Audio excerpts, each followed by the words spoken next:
Don Bosco Navajeevan మరియు DB4M migration outreach tuition centres ఆధ్వర్యంలో అంతర్జాతీయ అహింసా దినోత్సవం మరియు మహాత్మా గాంధీ మాజీ ప్రధాని లాల్ బహదూర్ శాస్త్రి జయంతులను ఘనంగా నిర్వహించడం జరిగింది.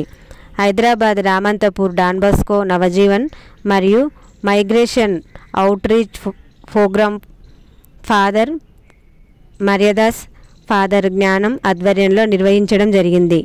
ఈ కార్యక్రమంలో father Maryadas, father Gnanam, brother Thambi, Kommu Tirupati, K Swapna, Naveen Kumar, S Nirmala, T Mubeena మరియు విద్యార్థులు Sai, CH Nitin, MD Sebash, S Ram, T Nanda, T Prem, K Yugender, K Aditya, P Purushottam, V Vinayak, S Sai Vignesh, V Satya, S Madhu తదితరులు పాల్గొన్నారు.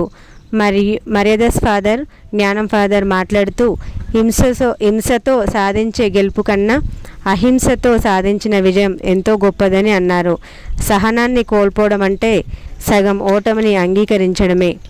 ఆత్మాభిమానం, గౌరవాన్ని ఎవరో రక్షించరు, మనకు మనమే వాటిని కాపాడుకోవాలి.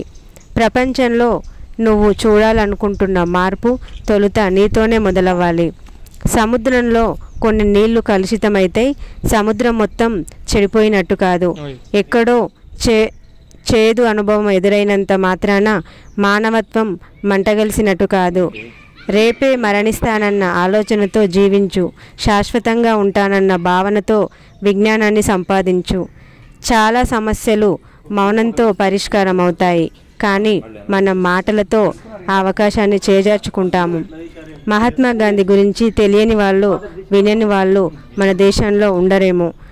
మోహన్ దాస్ కరమ్చంద్ గాంధీ, బాపూజీ, గాంధీజీ జాతిపిత, ఇలా ఎన్నో పేర్లు ఆయనకి ఉన్నాయి. అయినా గాంధీ తాత అని పిలిస్తేనే మన మనసుకు చాలా దగ్గరగా అనిపిస్తుంది. మన గాంధీ తాత జీవిత ప్రయాణం మనకు నేర్పే పాఠాలు.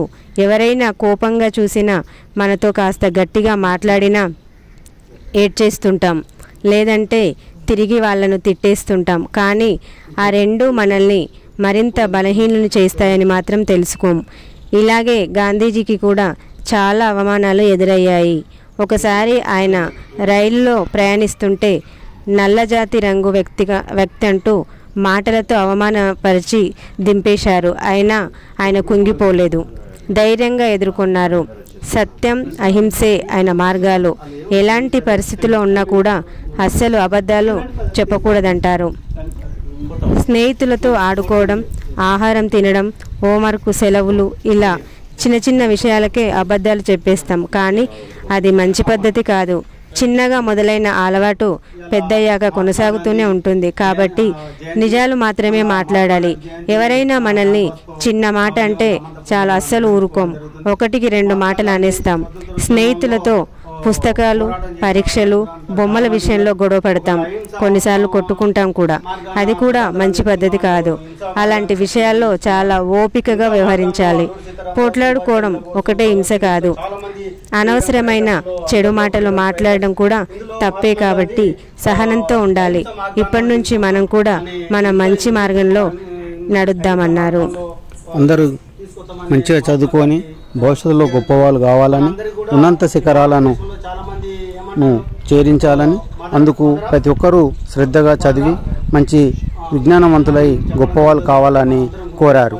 పాఠ్యాంశాల్లో కూడా ఉండడం జరిగింది. కాబట్టి మనం ఈరోజు మహాత్మా గాంధీ జయంతిని మనం డాన్ బాస్కో నవజీవన్లో మన ఫాదర్స్ ఆధ్వర్యంలో, మీ చిల్డ్రన్స్ ఆధ్వర్యంలో, బ్రదర్స్ ఆధ్వర్యంలో, పేరెంట్స్ అందరి ఆధ్వర్యంలో మనం నిర్వహించుకుంటున్నాం. ముందుగా ఫాదర్స్ మనకు మహాత్మా గాంధీ చిత్రపటానికి పూలు వేసి నివాళులు అర్పించవచ్చని కోరుతున్నాం.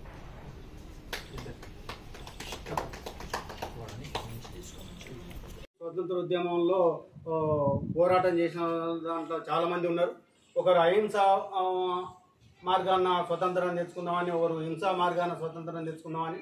హింసా మార్గాల్లో అల్లూరి సీతారామరాజు, సుభాష్ చంద్రబోసు, భగత్ సింగ్, ఇట్లా చాలామంది ఫ్రీడమ్ ఫైటర్స్లో, అందరిలో ఫ్రీడమ్ ఫైటర్స్. ఇందులో మహాత్మా గాంధీ అహింస మార్గాన్ని తీసుకొస్తాం అని, హింసించకుండా అహింస మార్గంలో తీసుకొస్తామని మహాత్మా గాంధీ చాలా కృషి చేయడం జరిగింది. మన అందరికి కూడా ఈ భారతదేశంలో చాలామంది ఏమంటారు, ఫాదర్ ఆఫ్ నేషన్ అని చెప్పడం జరుగుతుంది. కాబట్టి మనం అందరం గుర్తుంచుకోవాలి. మన పాఠ్యాంశాల్లో కూడా ఉండడం జరిగింది. కాబట్టి మనం ఈరోజు మహాత్మా గాంధీ జయంతిని మనం డాన్ బాస్కో నవజీవనంలో మన ఫాదర్స్ ఆధ్వర్యంలో, మీ చిల్డ్రన్స్ ఆధ్వర్యంలో, బ్రదర్స్ ఆధ్వర్యంలో, పేరెంట్స్ అందరి ఆధ్వర్యంలో మనం నిర్వహించుకుంటున్నాం. ముందుగా ఫాదర్స్ మనకు మహాత్మా గాంధీ చిత్రపటానికి పూలు వేసి నివాళులు అర్పించవలసిన కోరుతున్నాం. ఈ వీడియో కానీ మీకు నచ్చినట్టయితే లైక్ చేయండి, అలాగే సబ్స్క్రైబ్ చేయండి. పక్కనే ఉన్న బెల్ బటన్ని నొక్కడం మర్చిపోకండి.